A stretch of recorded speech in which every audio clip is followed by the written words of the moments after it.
This is the House Appropriations Committee. It is Tuesday, February 3rd, 2026. It is 3:40 p.m. and we're going to change tack a little bit and talk about a bill, H611. And we have Jen Carby from Legislative Council here, and we'll get copies of the bill momentarily. But in the meantime, I don't know if you want to share the screen.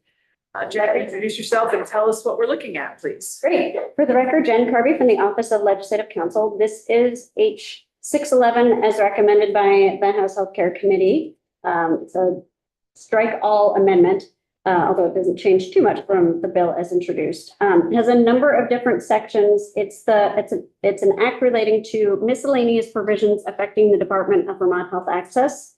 So for the most part, this is sort of what we were referring to as the DEVA housekeeping bill. The first section is a very long section, but what it does is take DEVA and take Medicaid out of the scope of an existing statute on prescription drug cost transparency that has health insurers and with a certain number of covered lives in this state for major medical health insurance, and Medicaid report annually to the Attorney General's office on 10 prescription drugs for which the cost has increased significantly over a fairly short period of time. And then the idea behind this language when it was passed was the Attorney General's office would then approach each of the manufacturers, ask them for a lot of information. In practice, it's been very difficult to get that information. And you can see there's an annual report that gets posted on the legislative website from the Attorney General's office, basically saying, yeah, there's a lot of stuff that goes into drug pricing and we try to get information, but we can't really. So apparently my understanding is that having the Medicaid information has not been particularly helpful because there's a different way that drugs get priced in Medicaid anyway. And so having DEVA spend a lot of time tracking down this particular information and reporting to the Attorney General's office was not seen as having a particular positive impact. So it would just strike all the language having to do with DEVA.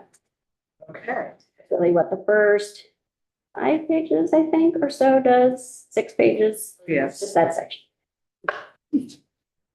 Section 2 would delete a section from legislation that was passed last year around 340B prescription drug pricing and 340B covered entities and the pharmacies that they contract with. And it prevents or prohibits certain discrimination against 340B drug entities by drug manufacturers. One of the provisions of our law passed last year that says a manufacturer, this is a drug manufacturer, or its agent has to make the 340B drug pricing available to a 340B covered entity or its contract pharmacy in the form of a discount at the time of purchase and not a rebate to be collected later. There have been a number of challenges. We are currently in litigation on our 340B provisions passed last year, as a number of other states have as well. Most of the provisions that we have in ours have been the majority of the courts have upheld those. But this piece, there's only 2 cases that have been completed on this, and it has not gone well for those states. So there's a suggestion to just take this language out of our statute. We're actually currently under preliminary injunction anyway on this piece where we're not allowed to enforce it. So the suggestion is just take this out of the law and avoid having that problem. So that's section 2. Section 3 makes some changes to the Medicaid and Exchange Advisory Committee based on some new federal requirements. So we do have this combined Medicaid and Exchange Advisory Committee that is required by federal law. There's a fairly new requirement that this committee, at least our Medicaid Advisory Committee, include individuals who are also members of the new Beneficiary Advisory Committee required by federal law. So this is making sure that those folks are in there, and eliminating language about the commissioner reappointing members to serve more than 1 term. Specifically, they're called DEVA's rationale for that. Try to look it up. Representatives of those eligible for or enrolled in health plans. So it could be individuals. Yeah, actually, and then in 2B2 there is really just making the language clearer.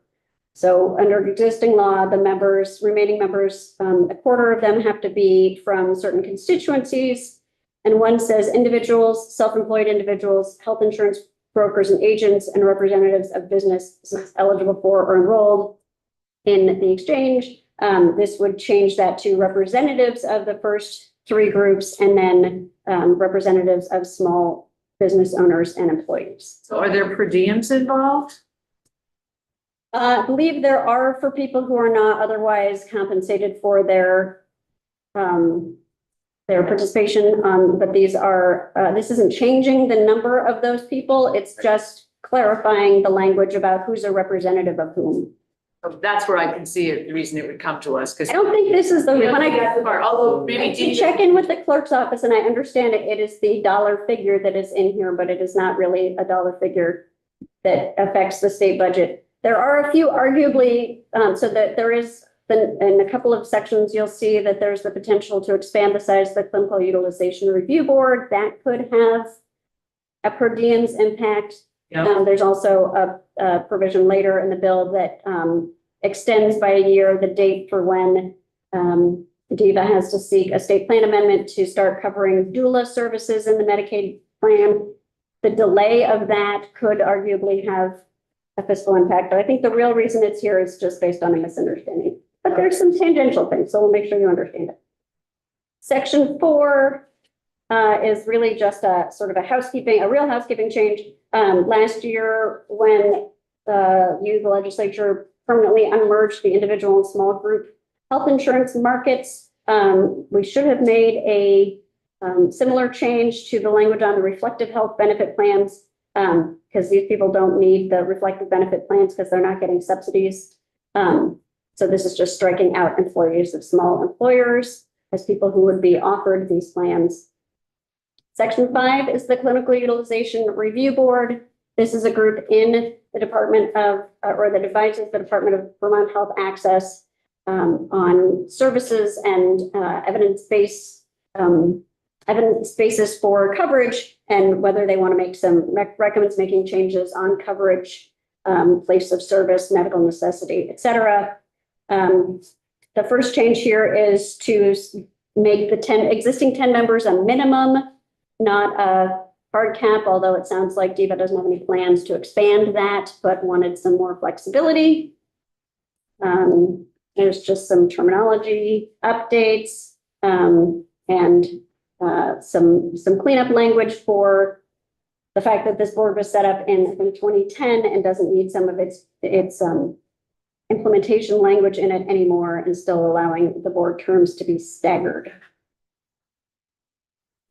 Section 6 was a request from the Office of the Healthcare Advocate, and this has to do with the way household income is calculated for VFARM, which is one of the prescription drug assistance programs for older Vermonters under the Medicaid program. And it's my understanding that this, again, is sort of a cleanup change, that the language in the statute talks about somebody having household income calculated using modified adjusted gross income, but that is in fact never the way income has been calculated for VFARM purposes.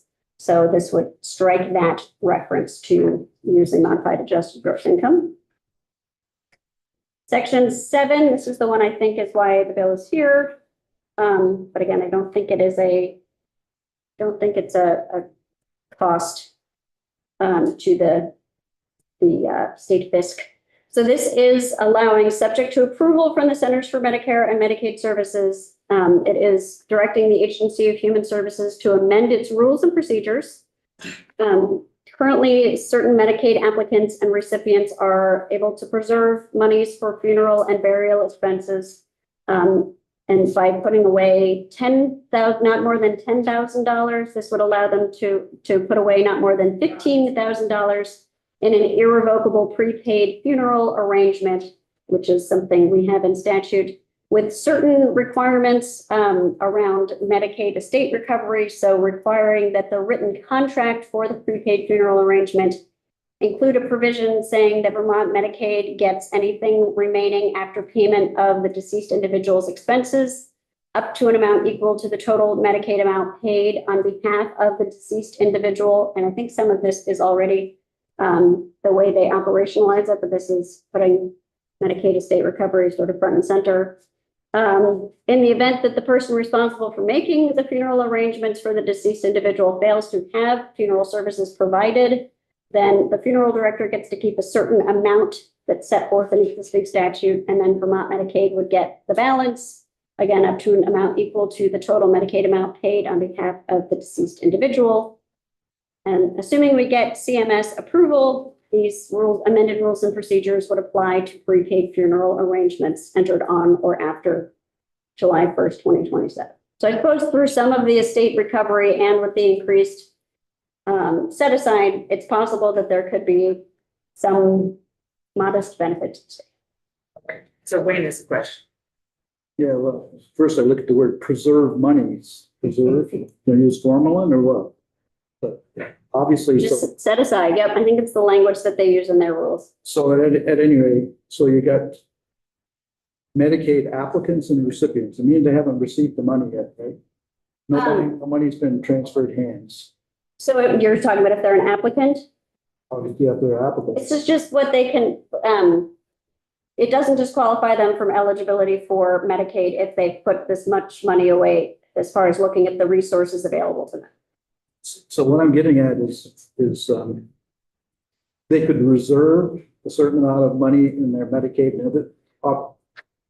Is this money that they will be paid and that they will reserve in there, or is this a paper thing where they fill out a form and they're reserving so much of their benefit for this purpose? I believe the way the prepaid burial arrangements work is you give your money to the funeral home or whatever it is, and it's sort of, you're prepaying your funeral expenses. Are you asking if they use Medicaid money for They're that? not using Medicaid money for it. This is their own money, their own assets. Okay, so this has nothing to do with Medicaid, has nothing to do with appropriations. It does have to do with Medicaid in the sense that it's allowing somebody to keep more money and still keep more money in this certain type of account or arrangement while still being eligible for Medicaid because they're otherwise eligible for Medicaid. It doesn't count against them when you look at the assets. Right, I understand. So the 10,000 or the 15,000 limit, that's money that they pay to the funeral. Right. That's their money. So yeah, that's nothing that we would have. It's not coming out of, that's right. It's not coming out of what you're appropriating, but it is putting Medicaid, specifying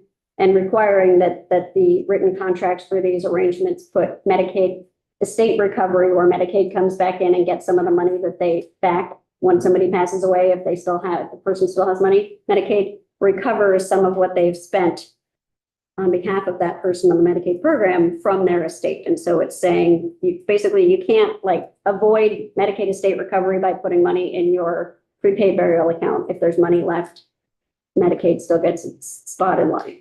So again, so really, this is the only time money will change hands, other than them giving money to their own money to it, is when after they're deceased and the state tries to recover some of the Medicaid money. Right. That's left in this account, in that account wasn't spent on the funeral.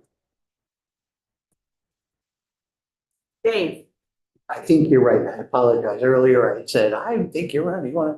But I just want to walk through this because Okay. I get confused as I think about it. is this your bill too, Dave? Unfortunately. Yes, and there's nobody from DOE here to help That's me. why I'm not sure yet. Okay. I think she's right. No effect.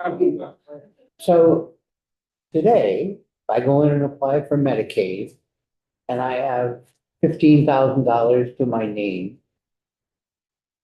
I'm not eligible until I have to spend it down, I think the 2,500, a certain amount, 2,500. And then Medicaid starts paying my bill. So tomorrow, I've got 15,000 to my name. I put it all into the prepaid burial. Medicaid starts paying immediately. So my way of thinking is it used to be 10. Right. Now it's 15. Right. So isn't the liability, that's right, to Medicaid is 5,000 more than it used to be for X number of people. I don't know if this is a lie. It allows somebody to qualify incrementally faster for Medicaid if they had this kind of arrangement because they put an additional 5,000 of their countable assets into a prepaid funeral They account. don't put any Medicaid money in. It's No, it's not Medicaid money. It's just So when no money. Medicaid. So frankly, you could have a relative, I'm guessing, put the 15,000 in for you. It's in your name. Maybe. I don't know if that's right. But it just doesn't count when they count assets for, and you don't get it back if it costs less than the 15,000, it doesn't come back to you or to Medicaid. So Medicaid, it's only used for accounting purposes. Right, it does, if you don't use all of it, then Medicaid can come after it as part of a state recovery. But they never had it in the first place. It's just a gain for Medicaid. Right, but they come after somebody's estate, for people who are on long-term care Medicaid. Yes, they can do a state recovery anyway. So if the person was on Choices for Care and was living in their home and the home gets sold, there's, only certain amounts are excludable. And Medicaid does a state recovery already. Pay into this. Right, so what Dave's saying, so what this does is essentially allows them to start drawing Medicaid earlier than they would if they had to spend down their own money. I mean, I don't know the extent to which if anybody's putting anything in a prepaid funeral account. I mean, it is an option, but But that's the only thing that I could see is if they were able to draw money when they wouldn't have been able to draw money, they would take more out. But on the flip side, if they die and there's money still left in there, Medicaid's being able to recapture it. or to recapture. Right. So whether or not that's going to be a net up or down for anybody, who knows? So that's why I think it's safe to say, Madam Speaker, your member, your Appropriations Committee looked at the bill. We determined there's no fiscal impact on the state of Vermont's budget. That's right. And silently, it's de minimis. So, it says, fuck Yeah. that. Well, let's finish going through it so that you can feel confident in that statement, but. Oh, But I think if anything, it's at least short-term positive. So sections 8 and 9 this is the piece I was talking about with the doula coverage. Under a bill passed last year, DEVA was directed not later than July 1st of this year to seek a state plan amendment from the Centers for Medicare and Medicaid Services to allow Medicaid to provide coverage for doula services. And then the doula coverage would take effect on the later of July 1st, 2026, or approval of the state plan amendment. This is moving both of those dates to 2027.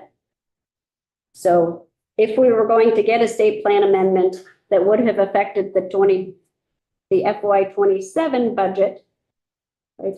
No, 26 budget. Where are we? No, 27 budget. I'm getting myself all confused. It would be July 1st, 2026. Right. So if we were going to have gotten a state plan amendment to allow Medicaid coverage to begin before July 1st, 2027, then this would delay that. But it wasn't clear when we would get the state plan amendment in order for that coverage to begin. So it's the later of the date or approval of the state plan amendment. So it's entirely possible they could have applied for the state plan amendment by July 1st, 2026 and gotten a no, or gotten a, come back later, in which case. So it's hard to quantify whether this actually has a fiscal impact, but it delays the start date for Medicaid coverage of doula services. But if it did, when we reported the doula bill last year, would have been the conversation in time to discuss Medicaid impact, wouldn't it?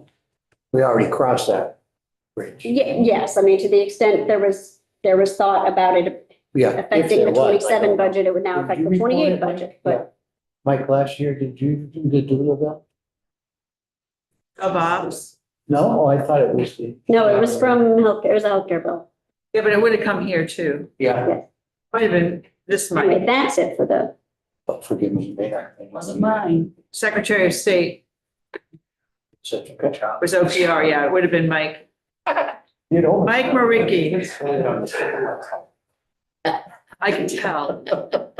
So. Sorry, not to deliver. It was about the doula.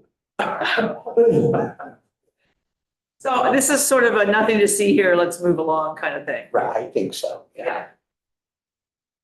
We It's still your bill though, Dave. We should. So have to go through all the motions and end up on the calendar. Yeah, That- yeah, so I don't feel like this is one where we need a full complement of our committee here to make a vote. And Dave is the one who needs to do it. So are people comfortable if we took a vote on this now and moved it along? Speaking of moving it along. Asking me? I'm I'm asking, sorry. I'm asking the whole. Oh, I am, I guess. Okay, well, yeah, I am too. I just want to be sure. And Yeah, I'm sorry. I think that's good. So we'll get Jen to help us say the right thing. Entertain a motion to approve the bill, The bill as recommended by the Committee on Healthcare. yeah, as amended. Well, that you're not amending it, so you want it as recommended by them. They're recommending amending. Okay. Is there a motion to approve H611 as recommended by the Committee on Healthcare? Dave, is there a second? Wayne, okay. Sorry, who had the motion? Dave,